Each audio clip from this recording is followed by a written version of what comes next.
যাকাত হচ্ছে পবিত্র করে দেওয়া। নামাজের পর ইসলামের সবচেয়ে গুরুত্বপূর্ণ ব্যাপার হলো নামাজ। নামাজের পরই গুরুত্বপূর্ণ ব্যাপার হচ্ছে যাকাত। আর ইবাদতের বেলায় সাধারণত নামাজের পরে আমরা রোজা বলি, নামাজ রোজা, কিন্তু আসল কথা হচ্ছে নামাজের পরই যাকাত। কোরআনে কারিমে এভাবেই বলা হয়েছে নামাজ এবং যাকাত এই দুটি জিনিস হচ্ছে ইসলামের প্রধান স্তম্ভ। ইসলামী রাষ্ট্র যদি হয়, যদি দেশটা ইসলামী রাষ্ট্র হয়ে যায়, তাহলে মুমিনেরা যদি ক্ষমতায় আসে তাহলে কি কাজ করবে? আল্লাহ রাব্বুল আলামিন কোরআনে কারীমের মধ্যে বলেছেন আল্লাযীনা ইম্মাক্কান্নাহুম ফিল আরদি আকামুস সালাত ওয়া আতাউজ যাকাত। আমার মুমিন বান্দারা যদি ক্ষমতায় আসে, মুমিনরা যদি ক্ষমতা পায়, তাহলে চারখানা কাজ করবে। কয়খান কাজ? জোরে চিল্লায় কোন কয়খান? প্রথম কাজ, ক্ষমতায় এসেই নামাজ প্রতিষ্ঠা করবে। প্রথম কাজ কি? নামাজ প্রতিষ্ঠা করবে। সে নামাজের কথা বলবো কালকে। 2 নম্বরের কাজ হলো যাকাত আদায় করবে। 2 নম্বরের কাজ কি? যাকাত আদায় করবে। যাকাত বোর্ড গঠন করবে না, যাকাত আদায় করবে। যে সরকার নামাজ প্রতিষ্ঠা করে না, সে সরকারের যাকাত বোর্ড করে যাকাত আদায় করার অধিকার থাকার কথা নয়। সুবিধাবাদ জিন্দাবাদ দিলে তো চলবে না। যাকাতের টাকা নিয়ে করেন কল্যাণমূলক কাজ, কিন্তু আল্লাহর হুকুম তো সেরকম না। আল্লাহর প্রথম হুকুম হলো নামাজ প্রতিষ্ঠা করতে হবে, তারপরে যাকাত আদায় করতে হবে। কোরআন শরীফ খোলার সাথে সাথে যে জিনিসটা নজরে পড়ে সেটা কি? কোরআনে কারীম খোলার সঙ্গে সঙ্গে যে জিনিসটি নজর পড়ে তা হলো আলিফ লাম মিম যালিকাল কিতাবু লা রাইবা ফীহি হুদাল লিল মুত্তাকিন আল্লাযীনা ইউমিনুনা বিল গায়বি ওয়া ইউকিমুনাস সালাতা ওয়া মিম্মা রাযাকনাহুম ইউনফিকুন। এই কিতাবের মধ্যে কোনো সন্দেহ নাই, মুত্তাকিনদের জন্য কিতাব হেদায়েতের জন্য এসেছে। আর মুত্তাকি হচ্ছে তারা যারা নাকি গায়েবের প্রতি ঈমান আনে, অদৃশ্যকে বিশ্বাস করে, নামাজকে প্রতিষ্ঠা করে, আর আমি যে রিজিক দিয়েছি তার দ্বারা আমার রাস্তায় খরচ করে। ইসলাম নামাজের পরই যাকাতের জায়গাটা দিয়েছে। যেখানেই আছে আকিমুস সালাত, সেখানেই আছে ওয়াতুজ যাকাত। দেখছেন কি ধরনের একটা মিল? যেখানেই নামাজ প্রতিষ্ঠা করো, সেখানে যাকাত আদায় করো। তার মানে হলো নামাজ সঠিকভাবে প্রতিষ্ঠা হতেই পারে না যাকাত ভিত্তিক অর্থ ব্যবস্থা পরিচালিত হওয়া ছাড়া।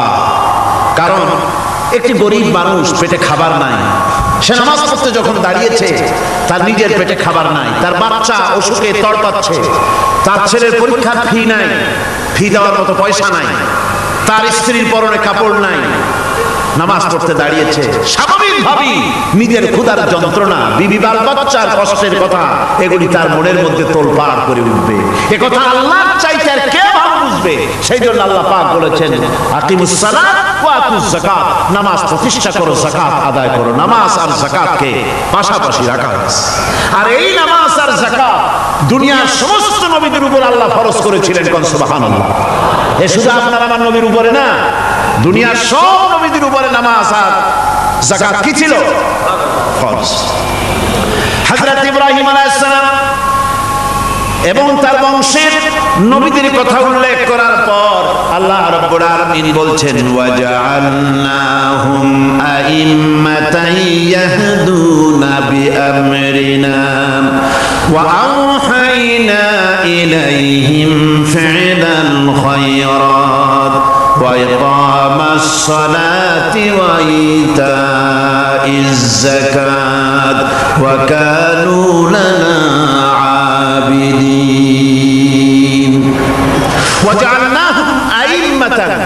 আমি সমস্ত নবীদেরকে নেতা বানাইছি। সমস্ত নবীরা কি? আর এক শ্রেণীর, কি বলবো আমি, আমার কাছে ভাষা আসতেছে না, এক শ্রেণীর ভদ্রলোক বলি, ওনারা বলেন নবীদের নেতা পাওয়া যাবে না। আশ্চর্য কথা।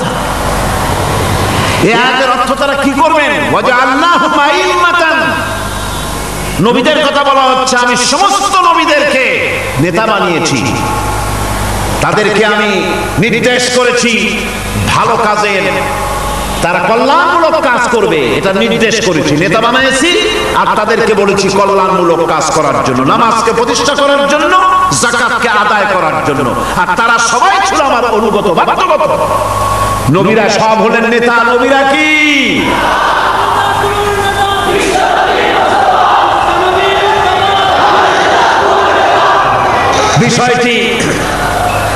বিষয়টি ওনারা বুঝতে চান না, বিষয়টি ওনারা বুঝতে চান না, তাই নবীকে ওনারা নেতা বলতে চান না।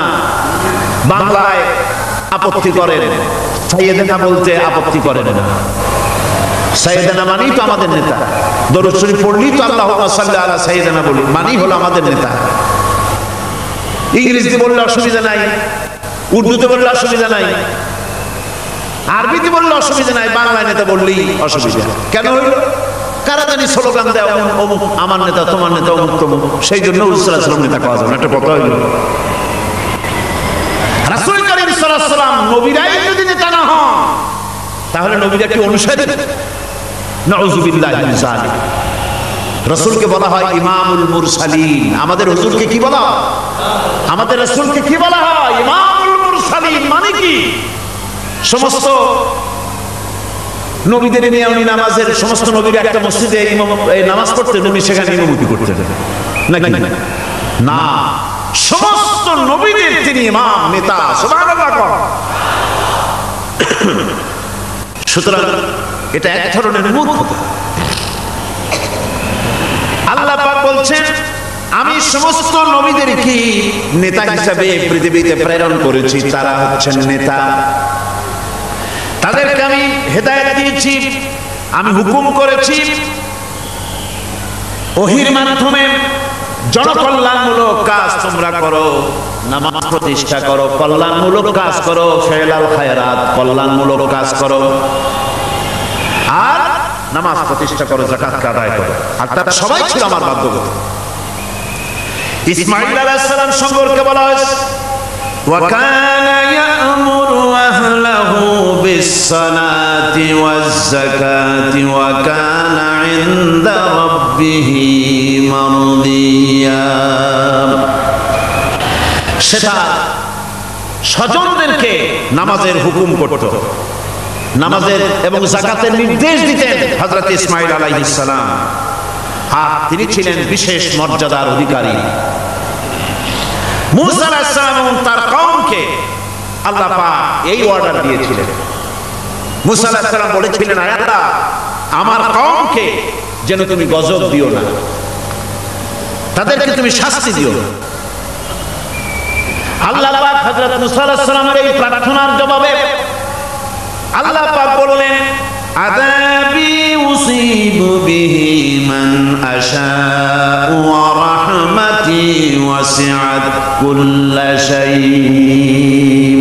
আমি যাকে চাইবো আমার আযাবে নিক্ষেপ করব, তবে সকল জিনিসের উপর আমার রহমত পরিবেষ্টিত আছে। তবে হ্যাঁ, فَسَأَكْتُبُهَا لِلَّذِينَ يَتَّقُونَ وَيُؤْتُونَ الزَّكَاةَ وَالَّذِينَ هُمْ بِآيَاتِنَا يُؤْمِنُونَ।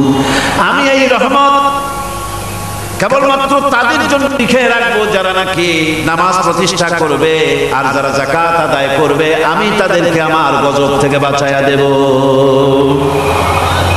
যাকাত যারা আদায় করবে আমি তাদেরকে আমার শাস্তি থেকে, গজব থেকে রক্ষা করব। রাসূল করিম সাল্লাল্লাহু আলাইহি ওয়াসাল্লামের পূর্বে শেষ নবী হচ্ছেন হযরত ঈসা আলাইহিস সালাম। তাকে আল্লাহ পাক এই অর্ডারই করেছেন। কোরআনে কারিমে বলা হচ্ছে, ওয়াজআলানি মুবারাকান আইনামা কুনতু ওয়া আওসানি বিস-সালাতি ওয়াজ-যাকাতি মা দুমতু হাইয়্যা। আমি যেখানেই থাকি না কেন আমাকে অর্ডার করা হয়েছে যতদিন বেঁচে থাকবো আমি ততদিন যেন আমি নামাজ আদায় করি আর যাকাত দেই। ঈসা আলাইহিস সালাম বলছে আল্লাহ পাক আমার উপরে নির্দেশ করেছেন আমি যেখানেই থাকি আর যতদিন বাঁচি আমাকে নামাজ আর যাকাত এই দুটি জিনিস সম্পর্কে আল্লাহ পাক আমাকে আদেশ করেছেন। এখন যাকাত দিতে হবে, গুরুত্বপূর্ণ ব্যাপার।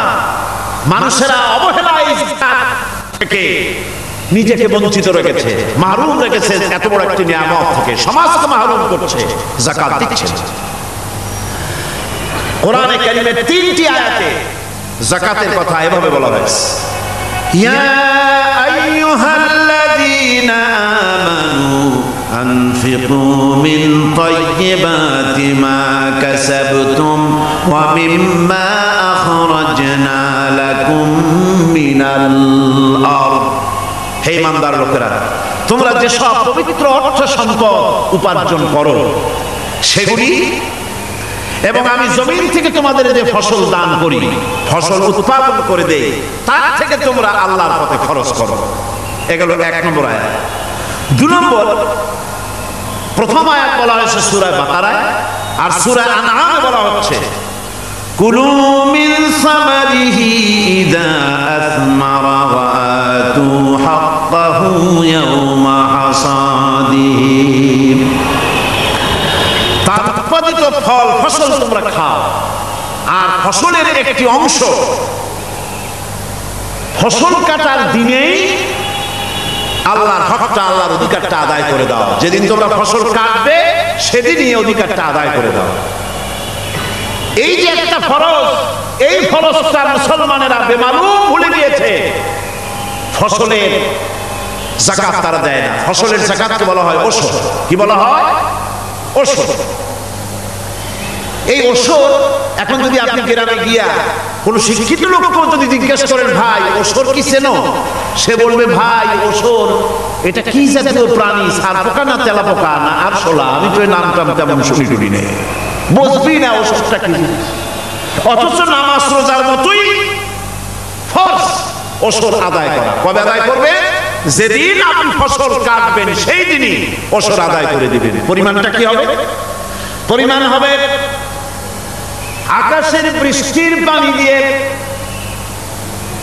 আকাশের বৃষ্টির পানি দিয়া যদি ফসল হয় তাহলে দিবেন 10 ভাগের 1 ভাগ। 10 মণ যদি ধান হয়, গম হয়, ডাল হয়, 1 মণ আল্লাহর অধিকার আদায় করে দিবেন। অধিকারটা কার? আল্লাহ কি করবে দিয়ে? আল্লাহর অধিকার মানে গরিবের অধিকার, গরিবের হক, এই অধিকারটা আদায় করে দাও। 10 মণ হলে কয় মণ? কি হলে? যদি আকাশের বৃষ্টির পানিতে হয়।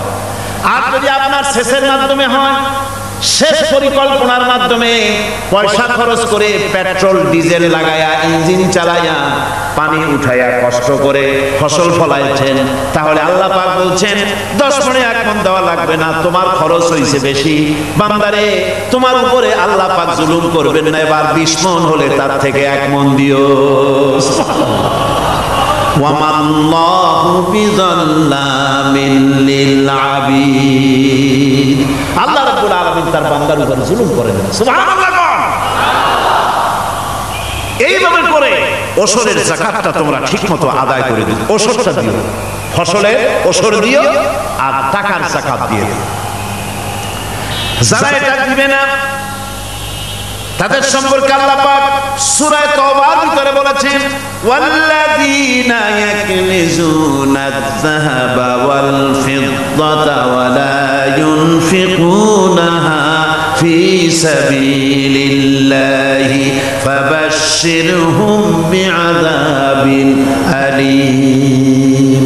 যারা নাকি স্বর্ণ এবং রৌপ্যকে সঞ্চয় করে, জমা করে, ওয়ালা ইউনফিকুনাহা ফি সাবিলিল্লাহ, আর আল্লাহর রাস্তায় খরচ করে না, ফাবাশশিরহুম বিআযাবিন আলীম, তাদেরকে কঠিন পীড়াদায়ক শাস্তির সুসংবাদ দাও। পীড়াদায়ক শাস্তির কি দাও? শাস্তির কি সুসংবাদ হয় নাকি? হয়তো উচিত ছিল শাস্তির দুঃসংবাদ শোনাও, না, আল্লাহ বলছেন সুসংবাদ শোনাও। এটা দৃষ্টান্তটা আমার ভাষায় আমি মানুষকে এভাবে বুঝাই। ছেলে খুব দুষ্টামি খেলায় অস্থির, তার মা মোটেই সামলাতে পারছে না। তখন মা বলে, বেটা আমার কথা তো শুনলি না, তোর বাবা আসুক, তারপরে আমি তারে নালিশ করব। এমন পিট্টি দেবে মজা টের পাবি। তখন পিট্টি দিলে কি মজা লাগে নাকি? তার মানে শাস্তির তীব্রতা বুঝাবার জন্য বলা হচ্ছে, মজাটা টের পাবা। আল্লাহ রাব্বুল আলামিন বলছেন, কঠিন পীড়াদায়ক শাস্তির সুসংবাদ ওদের দাও, সোনা রূপা যারা জমা করে রাখে, যাকাত দেয় না, আল্লাহ রাস্তায় খরচ করে না। সোনা এখন পুরুষেরও ব্যবহার করা আরম্ভ করছে। অবশ্য চিটাগংয়ে এমন কাম শুরু হয় না। ছাত্র, শিক্ষক, অফিসার গলায় একটা সোনার চেন, শীতের দিনেও সামনের বোতাম খুলে রাখে যাতে চেনটা সকলে দেখে। মিয়া সাহেব, এটা সোনার চেন না, জাহান্নামের আগুনের শিকল পড়েছো। পুরুষের জন্য এক রত্তি সোনাও হারাম। তোমার শরীরের সৌন্দর্য বাড়াবার জন্য স্বর্ণ ব্যবহার করতে পারবা না। স্বর্ণরৌপ্য জমা করল আর আল্লাহর রাস্তায় খরচ করল না। রব্বুল আলামিন বলেন, ইয়াউমা ইউহমা আলাইহা ফি নারি জাহান্নামা ফাতুকওয়া বিহা জিবাহুহুম ওয়া জুনুবুহুম ওয়া যুহুরুহুম। একদিন আসবে এমন যেদিন এই সঞ্চিত ধনরাশি, সোনা দানাগুলি জাহান্নামের আগুন দিয়ে জ্বালানো হবে। আজ জাহান্নামের আগুন দিয়ে জ্বালায়া এইগুলি দিয়ে তার পিঠের উপরে আর পাঁজরে সিল মারা হবে জাহান্নামের আগুন দিয়া। বলা হবে, হাদা মা কানাজতুম লিআনফুসিকুম ফাযুকু মা কুনতুম তাকনিজুন। মজা থাকো, স্বাদ গ্রহণ করো। এ হলো তোমার সেই সঞ্চিত সম্পদ, সঞ্চিত ধনরাশি যা তুমি জমা করেছো আর আল্লাহর রাস্তায় খরচ করনি। এখন এর শাস্তি গ্রহণ করো। সুতরাং সঞ্চয় জমা করা, সঞ্চয় করা, মাল জমা করা এক শ্রেণীর লোক আছে। আল্লাহ পাক বলছেন, আল্লাযী জামা মালান ওয়া আদ্দাদা। মাল জমা করে আর মোছে তেল রাখে। টেলিফোন করে, হ্যালো সোনালী ব্যাংকের ম্যানেজার সাহেব নাকি? বলে, হ্যাঁ, দেখুন তো আমার ব্যালেন্সটা কত। উনি বললেন, বল্টু সাহেব আপনার ব্যালেন্স হচ্ছে 50,77,372 টাকা 79 পয়সা। তখন মোজ ঘষে, আতর লাগায়, তেল রাখে আর মনে মনে আনন্দ হয়, আরো কিছু জমা করতে পারলেই তো কঠিন কোটায় পৌঁছে যাব। আল্লাযী জামা মালান ওয়া আদ্দাদা। মাল জমা করে আর গুনতে থাকে, আল্লাহর রাস্তায় খরচ করে না। আল্লাহ রাব্বুল আলামিন বলছেন, খুয মিন আমওয়ালিহিম সাদাকাতান তুতাহহিরুহুম ওয়া তুযাক্কিহিম বিহা। তাদের অর্থ সম্পদ থেকে যাকাত উসুল করে তাদেরকে পবিত্র করে দাও। যাকাত আদায় করার মানেই হলো তার সম্পদগুলি পাক হয়ে গেল। আলহামদুলিল্লাহ, সম্পদ পাক হয়ে গেল, পবিত্র হয়ে গেল। আর যেই সম্পদের যাকাত দেওয়া হয় না, আল্লাহর রাস্তায় খরচ করা হয় না, তা সম্পূর্ণরূপে অপবিত্র, নাপাক। কি পরিমাণ সম্পদের নিসাবটা কেমন হবে? নিসাব হবে 52.5 তোলা রৌপ্য। যদি আপনার কাছে থাকে, আপনি বাজার দর হিসাবে যাকাত দিবেন। স্বর্ণ 7.5 তোলা পর্যন্ত যদি হয়ে যায়, তাহলে অবশ্যই বাজার দর হিসাবে প্রতি বছর তার যাকাত দিবেন। ছাগল যদি 40টা থাকে, যাকাত দিবেন। গরু যদি 30টা থাকে, তাহলে যাকাত দিবেন। যাকাতের মাসলাটা খুবই কঠিন। যেখানে সেখানে গিয়ে জিজ্ঞেস করে এর জবাব পাওয়া কঠিন হয়ে যাবে। এই জন্য মাল পবিত্র করার জন্য, জাহান্নামের কঠিন শাস্তি থেকে বাঁচার জন্য আমি আপনাদেরকে উপদেশ দেব, সাজেশন করব, পরামর্শ দেব একটা বই পড়ার জন্য। বইটা লেখক হচ্ছেন আল্লামা ইউসুফ আল কারজাভী। বর্তমান আসরে, এই বর্তমান বিশ্বে একজন সাহসী মুফাক্কির ইসলাম, কাতার ইউনিভার্সিটির শরিয়া ফ্যাকাল্টির ডিন। তার লেখা ফিকহুজ যাকাত, এই আরবি বিশাল এই আরবি গ্রন্থের অনুবাদ করেছেন অনুবাদ রাজ্যের রাজা। এদেশে ইসলামী আন্দোলনের এই ভূখণ্ডের পুরোধা, ইসলামী আন্দোলনের বর্তমান সব নেতাদের ওস্তাদ আল্লামা হযরত মাওলানা আব্দুর রহিম সাহেব রাহিমাহুল্লাহ, আল্লাহ তাকে জান্নাতুল ফেরদাউসের মেহমান বানায় নিক, জোরে কোন আমিন। তিনি এটার অনুবাদ করেছেন ইসলামে যাকাতের বিধান। ইসলামে, নামটা মনে রাখেন, ইসলামে যাকাতের বিধান। ইসলামী ফাউন্ডেশন বইটা বের করেছে, এত বড় 2টি খণ্ড। এই বইটি আপনারা সংগ্রহ করবেন, ইসলামের যাকাত বিধান। বইটি আপনারা সংগ্রহ করবেন মনে করে। এখন যাকাতের নিসাব আমি বললাম, এবার বলবো যাকাতের খাত। আমি যা বলতেছি এগুলি আমার বানানো নাকি? আল্লাহর কথা বলছি। কার কথা? আল্লাহ। যাকাত কোথায় কোথায় ব্যয় করবেন, কারে কারে দিবেন? আল্লাহ রাব্বুল আলামিন বলেন, ইন্নামাস সাদাকাতু লিল ফুকারাই ওয়াল মাসাকিন ওয়াল আমিলিনা আলাইহা ওয়াল মুআল্লাফাতি কুলুবুহুম ওয়া ফির রিকাব ওয়াল গারিমিনা ওয়া ফি সাবিলিল্লাহি ওয়া ইবনিস সাবিল ফারিদাতাম মিনাল্লাহ ওয়াল্লাহু আলিমুন হাকীম। সূরা তাওবার মধ্যে আল্লাহ পাক যাকাত কোথায় কোথায় দিবেন খাতগুলি আল্লাহ বলে দিচ্ছেন। কোন আলহামদুলিল্লাহ। যেখানে সেখানে যাকাত দেওয়া যাবে না। যাকাতের জন্য খাত হচ্ছে 8টা। যাকাতের জন্য খাত কয়টা? 8টা। 8টি খাতে আপনার যাকাতের টাকা আপনি ব্যবহার করবেন, ব্যয় করবেন। প্রথম দিবেন ফকিরদেরকে। প্রথম দিবেন কাদেরকে? ফকির। ফকির কারা? ফকির হচ্ছে নিজের জীবন জীবিকা অন্যের মুখাপেক্ষী। তারপরে শিশু, এতিম, বিধবা, জীবন চালানো খুবই কষ্টকর, অভাবগ্রস্ত লোক, এরা হচ্ছে ফকির। আর মিসকিন হচ্ছে যারা নিজেদের প্রয়োজন উপযোগী অর্থ উপার্জন করার সামর্থ্য নাই, আর মানুষের কাছে আত্মমর্যাদার কারণে হাত পাততেও পারে না। এক কথায় এক গরিব ভদ্রলোক। আল্লাহ কোরআন শরীফে বলেছেন যে এদের চেহারা দেখে বুঝো জ্বর পেটে খাবার নাই, অথবা সে অসুবিধায় আছে, চেহারা দেখে বুঝে তাকে সাহায্য করো। সে এমন শরীফ মানুষ আছে না আমাদের সমাজে, লোক এরকম আছে না? আছে কিনা?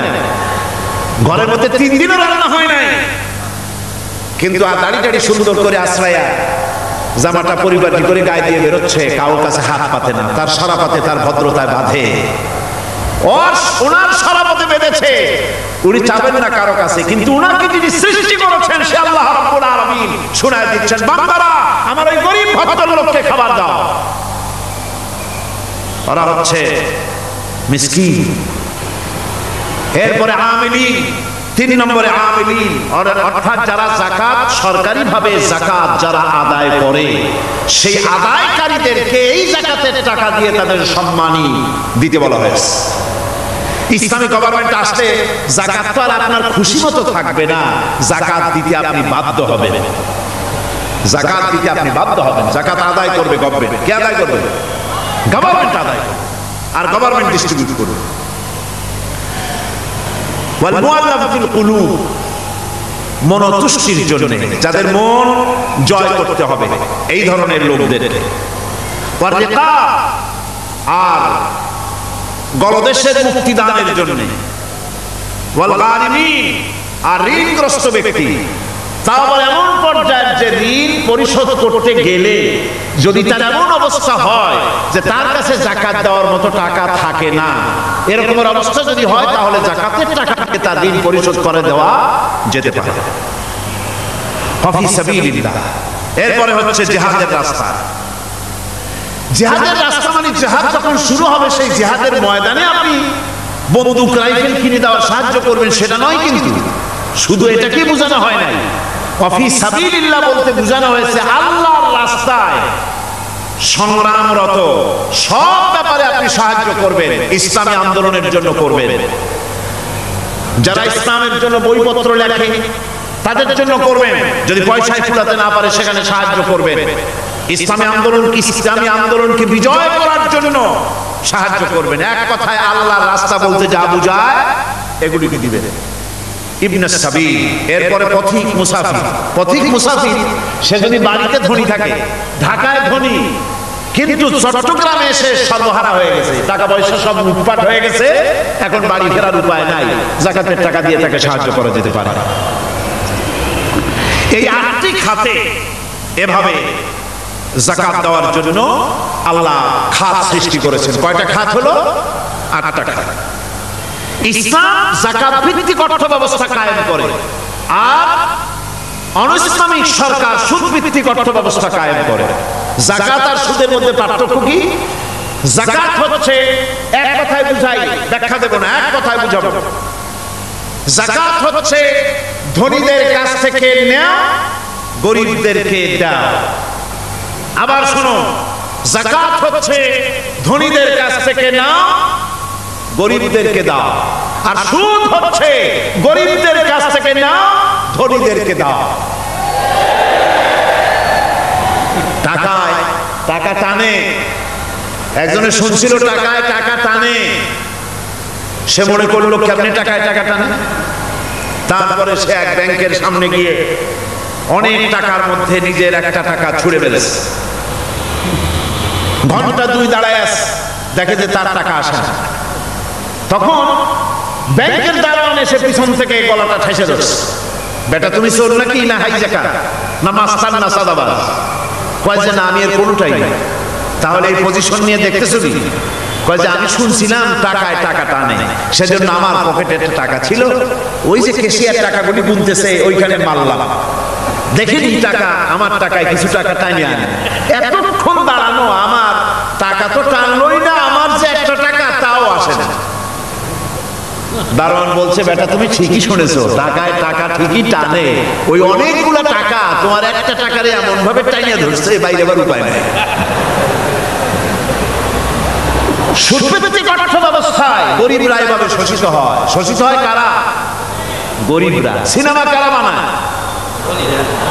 ধনীরা। শোষিত হয় কারা? গরিবরা। লক্ষ্য করেন, টাকা আল্লাহর কথা কত বাস্তব। ধনীরা সিনেমা বানায়, শোষিত হচ্ছে গরিবেরা। রিক্সা চালায়, ঠেলা গাড়ি চালায়, মাথার ঘাম পায়ে ফেলেছে, পরিশ্রান্ত হয়েছে, বিকাল বেলায় সেই টাকা নিয়ে যাচ্ছে বাজার করতে। সিনেমা হলের সামনে যায় দেখে সর্বনাশ, যুবক একটা যুবতীর জড়ায় ধরছে 2 হাত দিয়া, নিচে লেখা কি যে প্রেম আর কত যে জ্বালা। বেচারা গরিব মানুষ মাথা গরম হয়ে গেছে, এটা দেখে যে বাইরে যদি এত জ্বালা, ভিতরে না জানি কত মজা। যে টাকা দিয়ে চাউল কিনতো সেই টাকা দিয়া টিকিট কিনে সিনেমায় ঢুকলো। এর মাথা খামানো পয়সাগুলি পাইল কে? বড় লোকই পেল। বড় লোকেরা ব্যাংকে টাকা রাখে, গরিব মানুষেরা ব্যাংক থেকে টাকা লোন নেয়। কৃষি লোন নিল, গরু কিনলো, বীজ কিনলো, সার কিনলো। আকাশ থেকে বৃষ্টি হলো না, অনাবৃষ্টি অতিবৃষ্টি করার কারণে ফসল হলো না। ব্যাংক কি তার লোন মাফ করবে? তার সুদ মাফ করবে? শেষ পর্যন্ত গরুটা বেচে মায়ের হাতের, বউ হাতের শেষ চুরি গাছা বিক্রি করে লোন পরিশোধ করলো। বড় লোকের টাকা ওখানে ছিল, ওই টাকায় আরো টাকা গিয়ে জমলো, আর গরিব ফতুর হয়ে গেল। এই জন্য আল্লাহ পাক বলেছেন সুদ হচ্ছে ওয়াহাল্লাল্লাহুল বায়আ ওয়া হারামা রিবা। আল্লাহ পাক ব্যবসাকে করেছে হালাল, সুদকে করেছে হারাম। এই সুদের মধ্যে 70টি গুনাহ, তার ছোট্ট গুনাহ হলো নিজের মায়ের সাথে জিনা। জোরে বলেন নাউযুবিল্লাহ। মায়ের সাথে জিনা করার চাইতেও নিকৃষ্ট, এটা হলো ছোট গুনাহ। টের পাইছেন? এইটাই হলো ছোট গুনাহ। তাহলে বড় গুনাহ কি? বড় গুনাহ হচ্ছে আল্লাহ আর তার রাসূলের সাথে যুদ্ধ করা। নাউযুবিল্লাহ। সুতরাং এই সুদভিত্তিক অর্থ ব্যবস্থা,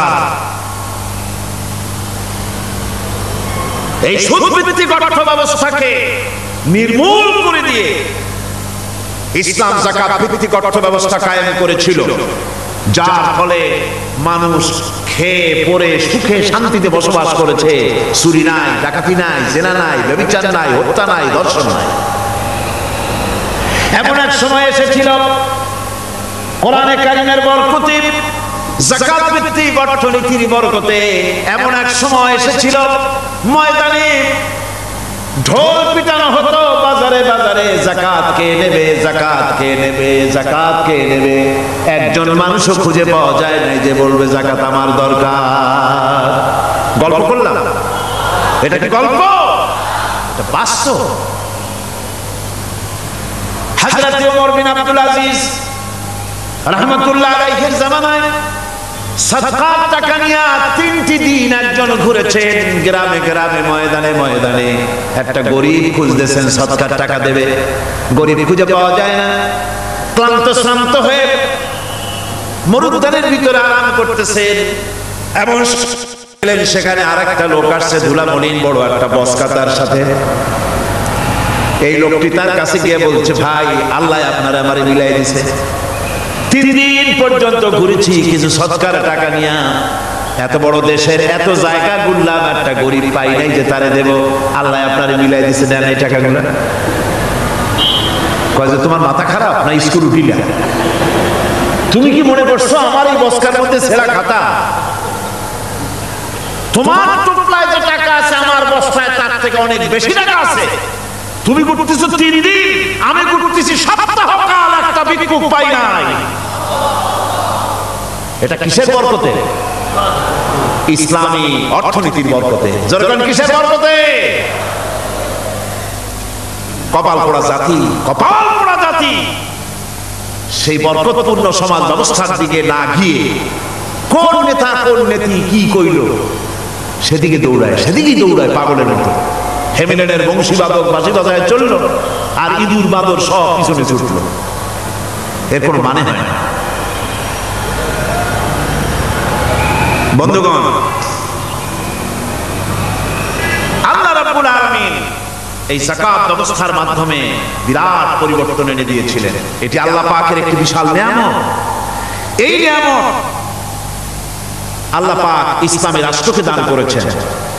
আর যাকাতই বরকত, হালালে বরকত হয়, হারামে তো আর বরকত হয় না। কথা ঠিক কিনা? কথা। এখন আল্লাহর রাহে যে আপনি খরচ করবেন, সেই খরচ করার জন্য আল্লাহ রাব্বুল আলামিন কয়েকটা মূলনীতি দিয়েছেন। কিভাবে কি মন মানসিকতা নিয়ে খরচ করবেন। খরচ করলেই কিন্তু সব হবে না।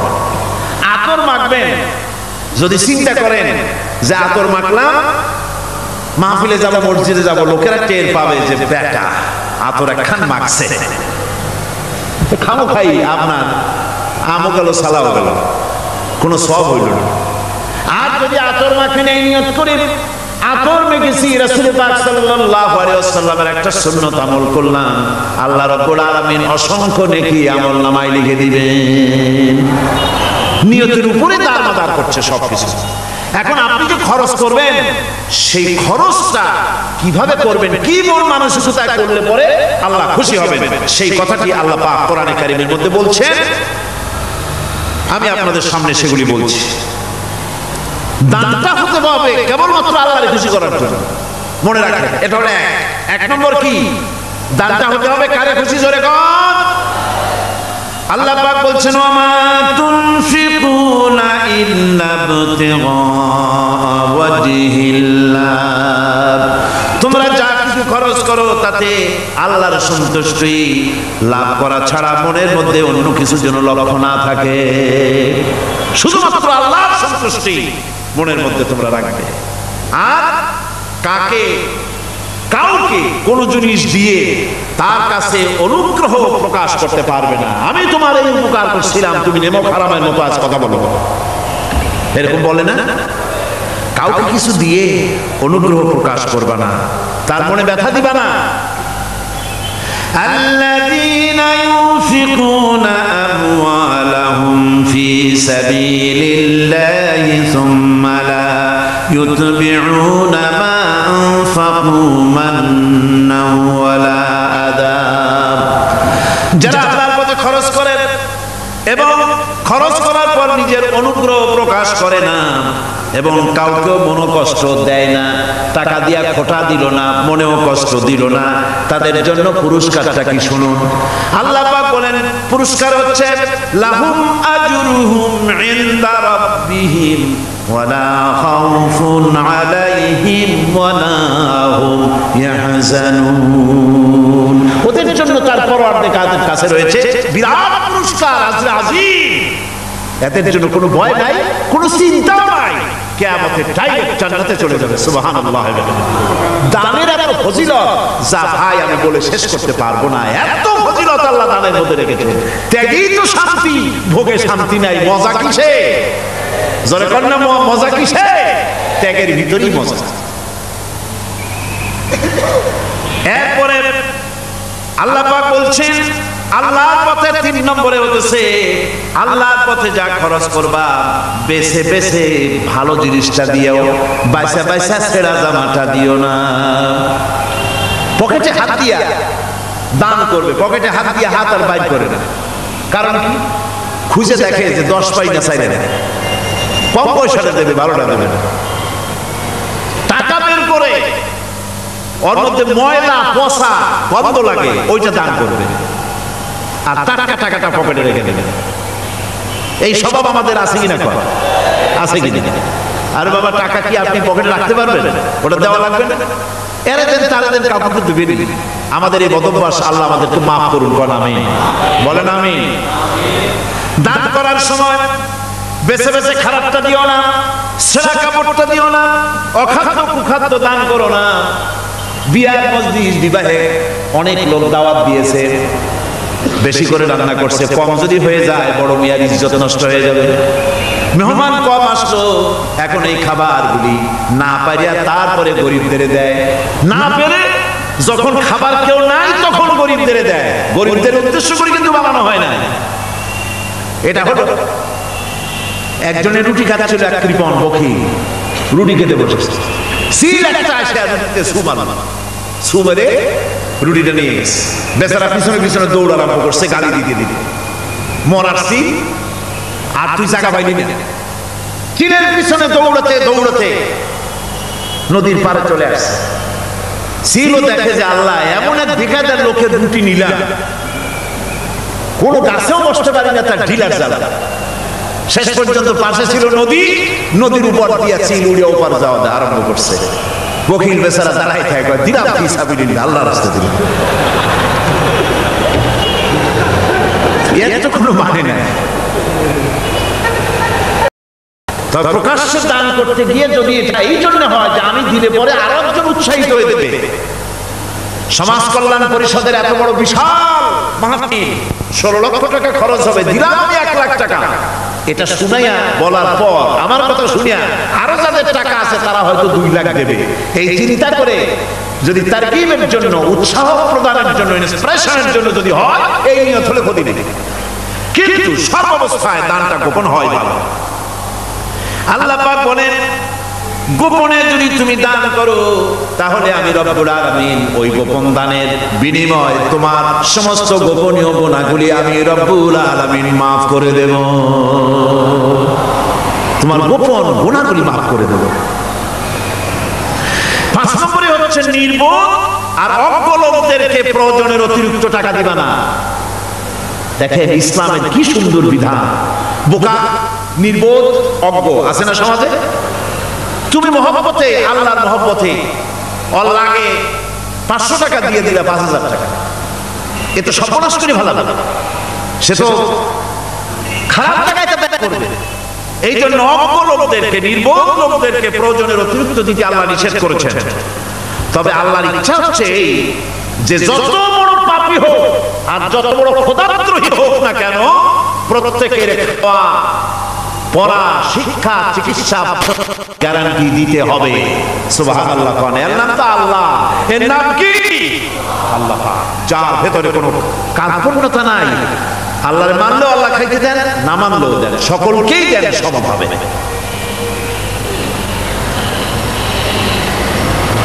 6 নম্বরে হচ্ছে কারো প্রয়োজন পূরণের জন্য যদি ধার দেওয়া হয়, যদি কাউকে ধার দেন টাকা করার জন্য, বারবার তাকে টাকা দেওয়া যাবে না।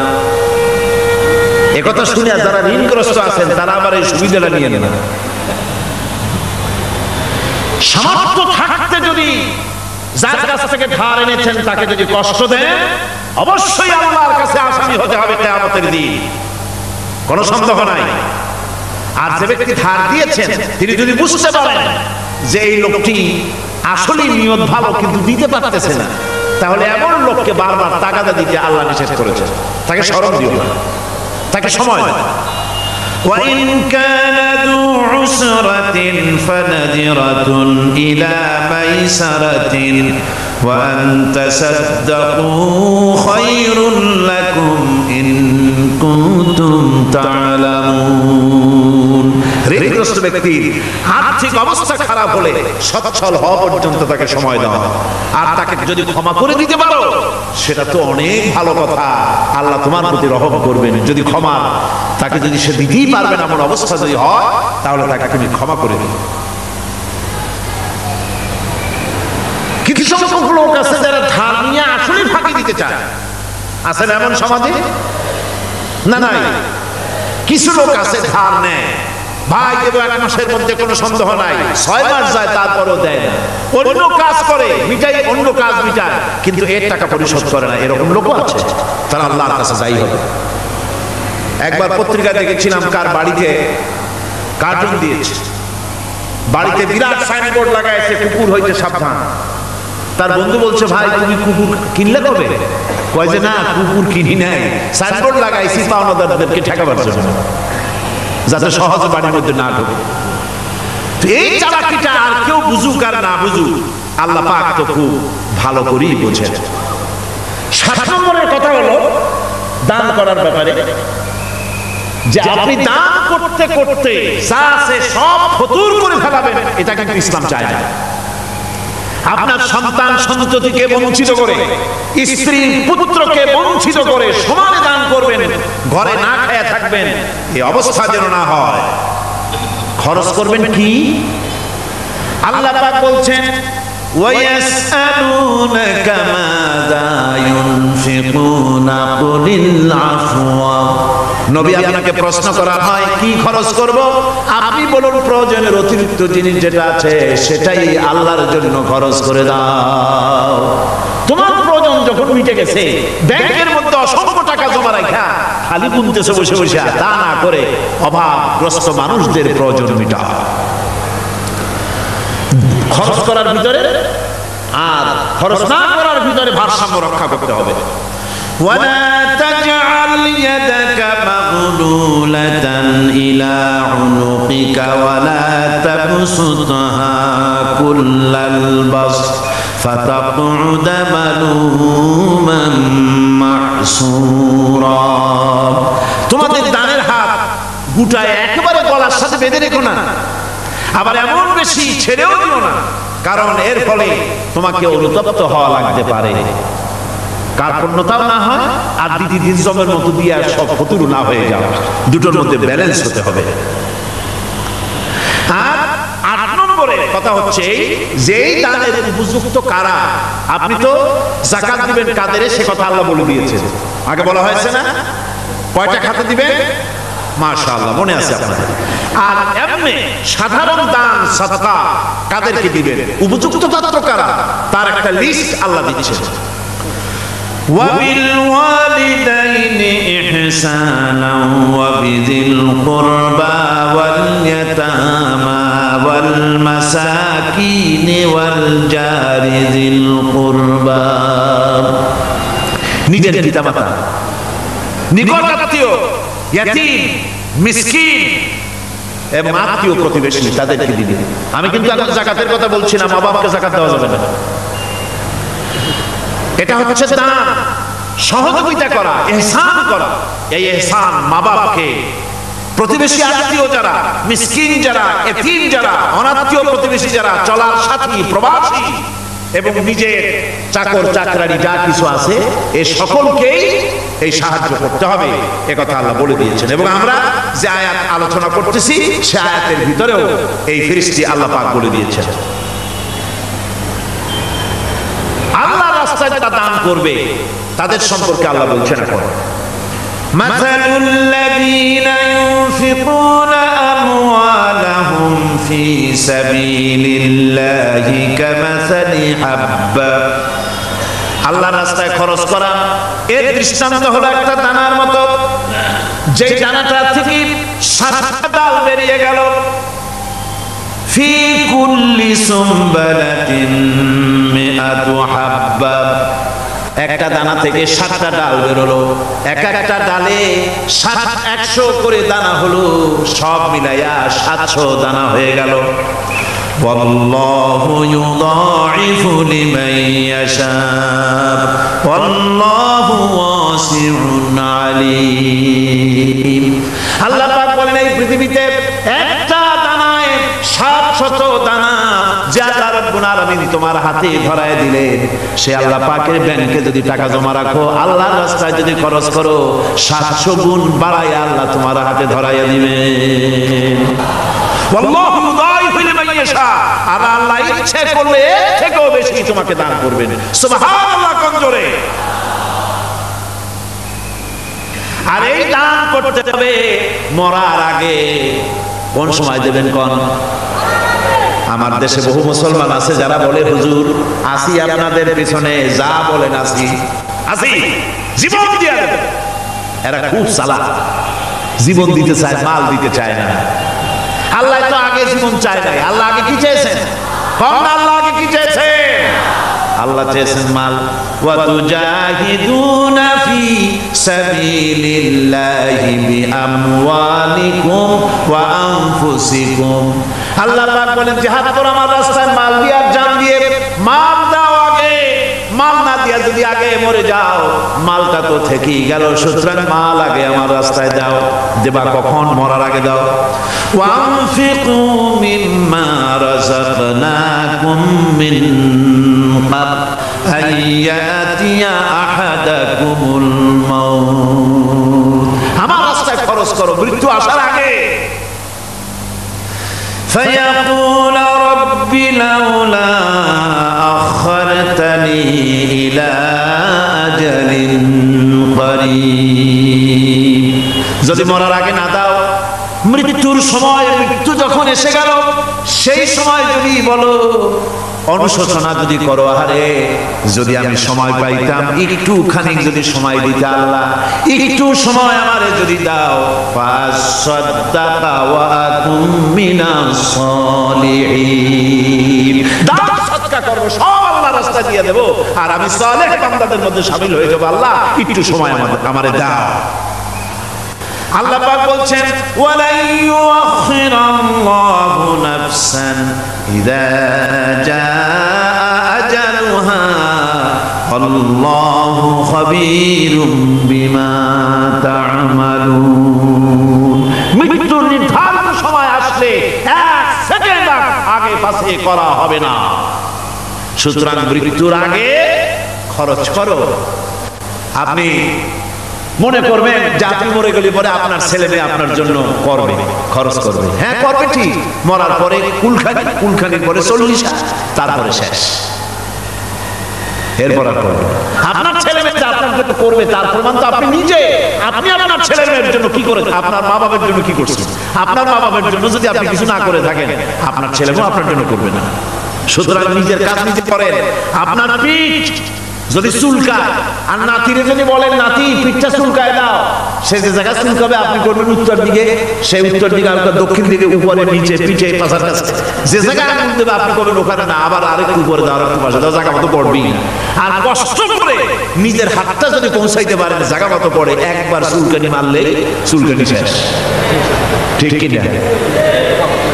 সুতরাং আপনি অন্যের উপরে ভরসা না করে নিজের খরচ নিজেই করে যান, নিজের কাজ নিজে করে যান, আল্লাহর রাস্তায় খরচ করে যান, বেশি পরিমাণে খরচ করেন। যত খরচ করবে আল্লাহ রাব্বুল আলামিন রাজি হয়ে যাবে। কোন সুবহানাল্লাহ। তাবুকের যুদ্ধের জন্য, তাবুকের জিহাদের জন্য আল্লাহর নবী চাঁদা চেয়েছিলেন। চাঁদা করা কোনো নাজায়েজ জিনিস না, তবে চাঁদাবাজ নাজায়েজ। মানুষকে কষ্ট দিয়ে পয়সা জবরদস্তিমূলক আদায় করা। 10,000 টাকা দিবেন নিয়ে 10 লাখ টাকা দিতে হবে, এত টাকা পাবো কে? আর নিয়ে পাবেন কই? রাইফেলের বাট দেখায়, তারপরে জামা প্যান্টের কাছে চুলকাতে গিয়া রিভলভারের বাট দেখায় দেয়। দেবেন না, আমার লোক এসে আদায় করে নিয়ে যাবে, তোমার বাপ দেবে কবর উঠে। এইটা জায়েজ না। কথা বুঝতে পেরেছ? রাসূল কারীম সাল্লাল্লাহু আলাইহি ওয়াসাল্লাম সাহায্য চেয়েছেন, সাহায্য। রোমকদের সঙ্গে যুদ্ধ হবে, সাহায্য লাগবে, যার কাছে যা আছে নিয়ে আসো। মহিলারা কানের দুল খুলে দিল, নাকের ফুল খুলে দিল, গলার হার খুলে দিল। মানুষের সাহাবায়ে কেরাম টাকা করি উজাড় করে দিতে লাগলেন।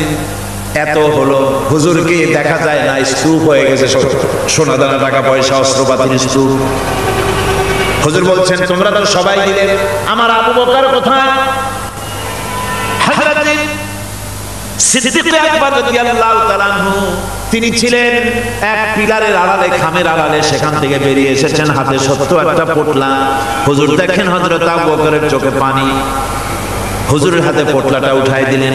নবীজি পোটলা খুলে ছাড়লেন। কয়েক সের, কয়েক কেজি গম পড়লো আর কয়েকটা দিরহাম পড়লো। হুজুর হযরত আবু বকরের দিকে তাকায় দেখেন সিদ্দিক আকবর রাদিয়াল্লাহু তাআলা আনহুর চোখের থেকে পানি পড়ে দাড়ি ভিজে ভিজে পড়তেছে। আল্লাহর নবী বলেন, ও সাহাবীরা, তোমরা সবাই মিলে আজকে যে দান করেছো, সব দানের যত মর্যাদা হয়েছে তার থেকে একা আবু বকরের দানের মর্যাদা আল্লাহর কাছে বেশি হয়ে গেছে।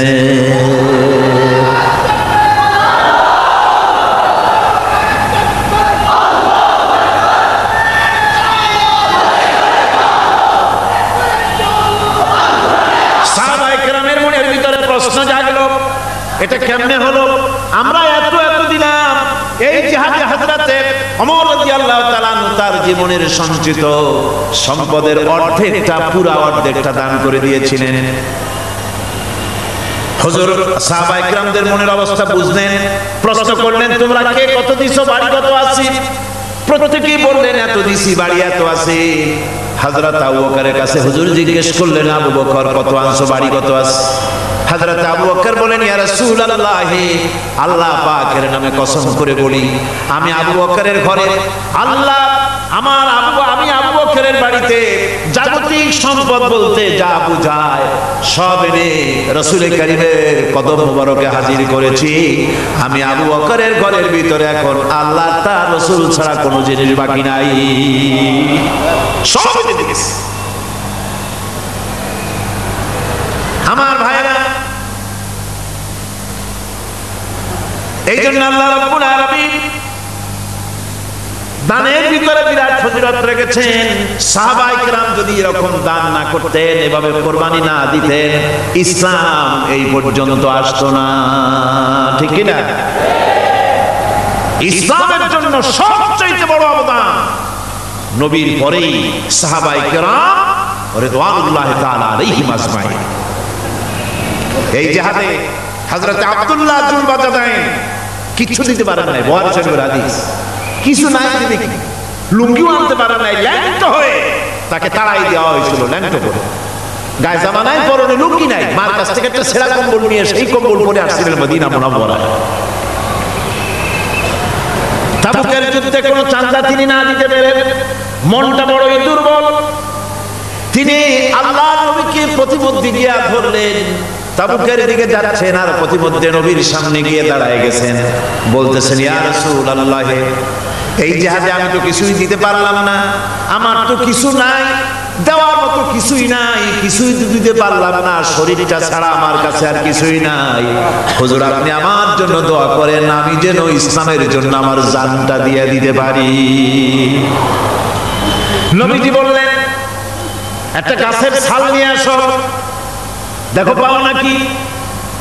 হযরত আব্দুল্লাহ ঘুরে ঘুরে একটা গাছের ছাল নিয়ে আসলেন, নবীজি ছালটা হাতে নিয়ে হযরতে আব্দুল্লাহ জুলবাজাদাইনের ডান হাতে বাঁধে দিলেন আর বললেন, আল্লাহ আমি আব্দুল্লাহর রক্ত কাফেরদের জন্য হারাম করে দিলাম। হে আল্লাহ, তুমি আব্দুল্লাহর রক্ত কাফেরদের জন্য হারাম করে দাও। হযরত আব্দুল্লাহ কাঁদতে লাগলেন, বললেন, আয় আল্লাহর নবী, আমি চেয়েছিলাম আমি শহীদ হয়ে যাব, জীবনটা দিয়ে দেব, আর আপনি আমার রক্ত হারাম করলেন। আল্লাহর কাছে দোয়া করলেন, কেমন কথা। হুজুর বলেন, আব্দুল্লাহ তোমার জন্য এমন দোয়া করা হয়েছে, এখন যদি তুমি ঘরে বসে জ্বর হয়েও মরো, আল্লাহ রাব্বুল আলামিন তোমার শাহাদাতের মর্যাদা দিয়ে দিবেন। তাবুকের প্রান্তরে যাওয়ার পর রাসূলের কাছে খবর এলো, হযরতে আব্দুল্লাহ তীব্র কঠিন জ্বরে ভোগার পর তিনি ইন্তেকাল করেছেন। হুজুর বললেন, তার জন্য কবর খোঁড়ো। বুখারী শরীফের হাদিসে এসেছে, আব্দুল্লাহর জন্য কবর খনন করা হলো। একজন কবরের ভিতরে নেমে দাঁড়ালেন, দুইজনে আব্দুল্লাহর লাশ নিয়ে আসতেছি। একজনের পাশে আলো ধরিয়ে দাঁড়িয়ে আছেন, ছোট টিমটিমে একটা আলো জ্বলতেছে কবরের পাশে। কবরের ভিতরে তিনি দাঁড়ানো, তিনি বলতেছেন, লাশ যারা বহন করতেছো তোমাদের ভাইয়ের প্রতি আদব করো, আদব করে নিয়ে আসো, মর্যাদার সাথে নিয়ে আসো। কবরে তিনি দাঁড়ায় আব্দুল্লাহর লাশ ধরলেন, তিনি আর কেউ নন, তিনি বিশ্বনবী জনাবে মুহাম্মদুর রাসূলুল্লাহ সাল্লাল্লাহু আলাইহি ওয়াসাল্লাম। আল্লাহর নবী নিজ হাতে হযরত আব্দুল্লাহ জুলবাজাদাইনের লাশ ধরে কবরের মধ্যে শোয়াই দিলেন। এরপরে কবরের উপরে হুজুর উঠে আসলেন, নিজের হাতে কবরের উপরে মাটি দিলেন আর বললেন, তোমরা আমার কাছে যারা আছো সরে যাও। ওনারা সরে দাঁড়ালেন।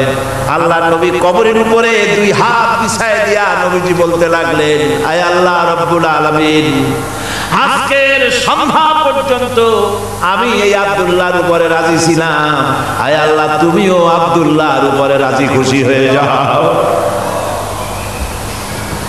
হযরত আব্দুল্লাহ বিন মাসউদ রাদিয়াল্লাহু তাআলা চিৎকার করে কেঁদে উঠছিলেন, যে আরে আজকের কবরে আব্দুল্লাহর লাশ না হয়ে যদি আমার লাশটা হইত। আল্লাহর দ্বীনের জন্য এমন খরচ তারা করেছেন, এভাবে তারা খরচ করেছেন, নিজেদের জীবন দিয়েছেন, জান দিয়েছেন, মাল দিয়েছেন। অনেক মানুষ আছে, কারা জয় হবে, কারা জিতবে, তাদেরকে পয়সা দাও, যারা জিততে পারবে না তাদের পয়সা দিও না। বড় বড় ধনী মানুষ আছে, দিতে পারে 5 লাখ 10 লাখ, দেয় মাত্র 500 টাকা। আবার যাদের উপরে ধারণা ওরা বুঝি জিতে যাবে, তাদের দেয় 2, 5, 10 লাখ 1 কোটি পর্যন্ত দিয়ে দেয়। আছে না? আছে। আল্লাহ পাক বলেন, ওয়ামা লাকুম আল্লা তুনফিকু ফি সাবিলিল্লাহ। আল্লাহর পথে খরচ করার ব্যাপারে তোমাদের আপত্তি কেন? কি হয়েছে তোমাদের? কেন আল্লাহর পথে খরচ করতে পারো না? ওয়ালিল্লাহি মিরাসুস সামাওয়াতি ওয়াল আরদ। অথচ আসমান এবং জমিনের সব কিছুর মালিকানা কার? আল্লাহর না। ওয়াজ তো আমি করি, বলায় অসুবিধা হলে আমার হবে, আপনাদের তো হওয়ার কথা না। শুনতে শুনতে গলা বাঁধছে। আকাশ আর জমিনে যা কিছু আছে সবটার মালিক কে? আল্লাহর নাম কি? যেমনটি জোরে নেওয়া উচিত ছিল গায়ের আওয়াজ দিয়া, গলার আওয়াজ দিয়া, তেমন আওয়াজ দিছিলেন না, দিলের থেকে বড় আওয়াজ। গায়ের শক্তি দিয়ে আল্লাহ পাকের নাম নেন। আকাশ জমিন সব কিছুর মালিকানা কার? সে আল্লাহ রাব্বুল আলামিন বলেন, লা ইয়াস্তাবি মিনকুম মান আনফাকা মিন ক্বাবলিল ফাতহি ওয়া ক্বাতালা। আল্লাহ পাক বলছেন, তোমাদের মধ্য থেকে যারা আল্লাহর রাস্তায় অংশগ্রহণ করে, যারা লড়াই করে, আর যারা খরচ করে বিজয়ের পূর্বে, যারা লড়াই করে না আর খরচ করে না বিজয়ের পূর্বে, তারা কখনো সমান নয়। সুদিনে বসন্তের কোকিল হবা, ইন্নী মাকুম, আমরাও আপনাদের সাথে ছিলাম, এটা কোনো দাম নাই। সুতরাং ইসলামের বিজয় আসবে, ইনশাআল্লাহ বলেন ইনশাআল্লাহ। ইসলামের বিজয় আসবে, বিজয় আসার পর এরপর আপনার টাকা দিয়া হবে না, তখন টাকার অসুবিধা হবে না ইনশাআল্লাহ। এখন টাকা দরকার, ইসলামের জন্য এখন পয়সা দরকার। জান খুলে টাকা দাও, প্রাণ খুলে পয়সা দাও। যারা ইসলামের কথা বলে, যারা ইসলামের আন্দোলন করে, কলেজে করে, বিশ্ববিদ্যালয় করে, মাঠে করে, ময়দানে করে, আল্লাহর দ্বীন প্রতিষ্ঠার জন্য খেয়ে না খেয়ে যারা কষ্ট করে, দুহাতে তাদের দাও। বিজয় আসার আগেই দাও। আল্লাহ পাক বলছেন, কে বলছেন? আমার বন্ধুগণ, আল্লাহ রাব্বুল আলামিনের পথে এভাবে খরচ করায় আল্লাহ রাব্বুল আলামিন খুশি হয়ে যান। তাই তার পথে খরচ করতে হবে। সবশেষে একখানা হাদিস আপনাদের শোনাই। ওয়ান আবি হুরায়রা রাদিয়াল্লাহু তাআলা আনহু قال قال رسول الله صلى الله عليه وسلم السخي قريب من الله وقريب من الجنة قريب من الناس بعيد من النار। হযরত আবু হুরায়রা রাদিয়াল্লাহু তাআলা আনহু বলেন, রাসূল করিম সাল্লাল্লাহু আলাইহি ওয়াসাল্লাম বলেছেন, দানকারী আল্লাহর নিকটতম, দানকারী আল্লাহর নিকটতম, দানকারী বেহেশতের নিকটতম, দানকারী মানুষের নিকটতম, দানকারী জাহান্নাম থেকে দূরে সরায় দেন আল্লাহ। দানকারী বেহেশতের কাছে, আল্লাহর কাছে, মানুষের কাছে, আর জাহান্নাম থেকে অনেক অনেক অনেক দূরে। ওয়াল বাখিলু বাঈদুম মিনাল্লাহ বাঈদুম মিনাল জান্নাহ বাঈদুম মিনান নাস কারীবুম মিনান নার। আল্লাহর নবী বলেন, বখিল ব্যক্তি, যে ব্যক্তি কৃপণ, সে আল্লাহ থেকে দূরে, সে বেহেশত থেকে দূরে, সে মানুষ থেকে দূরে এবং জাহান্নাম থেকে একেবারে নিকটে। নাউযুবিল্লাহ, নাউযুবিল্লাহ। ওয়ালা জাহিলুন সাখিয়ুন আহাব্বা ইলাল্লাহি মিন আবিদিন বাখিল। তিরমিজি শরীফের হাদিস। আর অবশ্যই একজন জাহিল দাতা, একজন কৃপণ আবেদের চাইতে আল্লাহর কাছে তার অনেক দাম। সুবহানাল্লাহ। সুতরাং আল্লাহর পথে প্রাণ খুলে আল্লাহর পথে দেওয়ার জন্য মন তৈরি করুন। আল্লাহ যা দিয়েছেন, যেমন জোয়ার, যেমন ভাটি, তেমন জোয়ার। কুয়ার পানি যদি না উঠা, কুয়ার পানি ক্রমান্বয়ে পচে যাবে, নষ্ট হবে। পানি যত উঠাবে, কুয়ার পানি তত জারি থাকবে। কোন সুবহানাল্লাহ। দিতে থাকবেন আল্লাহর রাস্তায়, দিতে থাকবেন, ততই কল্যাণ হবে, মুক্তি হবে, শান্তি পাবেন। মুনাজাতের জন্য বসেন, এক্ষুনি মুনাজাত। মুনাজাতের জন্য দাঁড়ানো ভাইরা সব বসে পড়েন। আল্লাহুম্মা আমিন। রব্বানা যালামনা أنفسنا وإن لم تغفر لنا وترحمنا لنكونن من الخاسرين ربنا لا تزغ قلوبنا بعد إذ هديتنا وهب لنا من لدنك رحمة إنك أنت الوهاب